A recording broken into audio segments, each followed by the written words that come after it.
listened to the community, the fans, and read a lot of the reviews to work out what we needed to improve with Red River.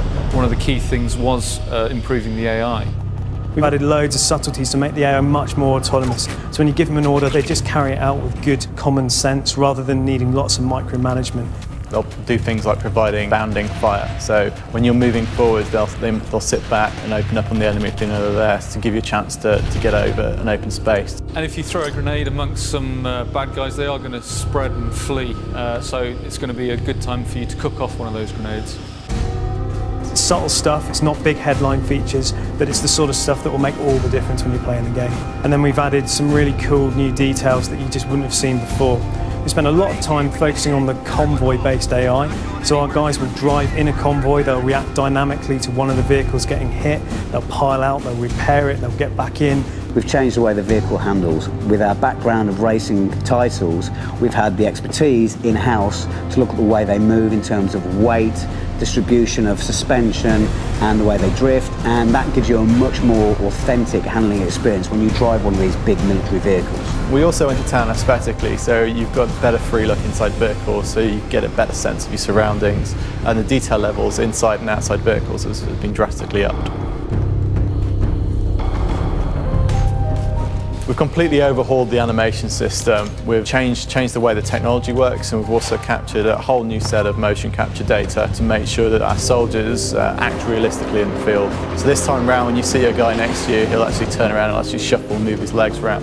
When they're going to sprint, they actually kind of run up and then come to a skidding stop. So lots of little touches on the animation side to really make you feel like you're working alongside humans. We've spent a lot of time in Red River on behind the gun experience. It's the core of our game. It's the one thing that differs us from the rest of the shooters on the market. It really feels like you're actually holding a weapon now, and we've really tweaked the experience, things like firing, things like recoil, to really enliven that sense. It still gives you the accessibility because you're playing with a different gun, but at the same time you'll feel the difference in each of the models.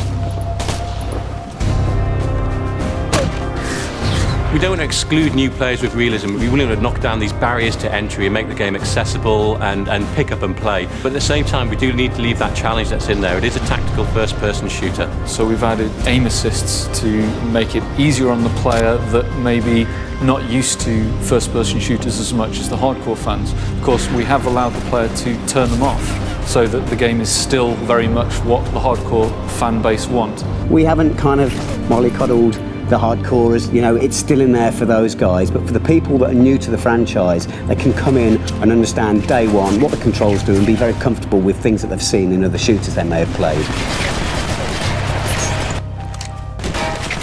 Can one bullet kill in Red River?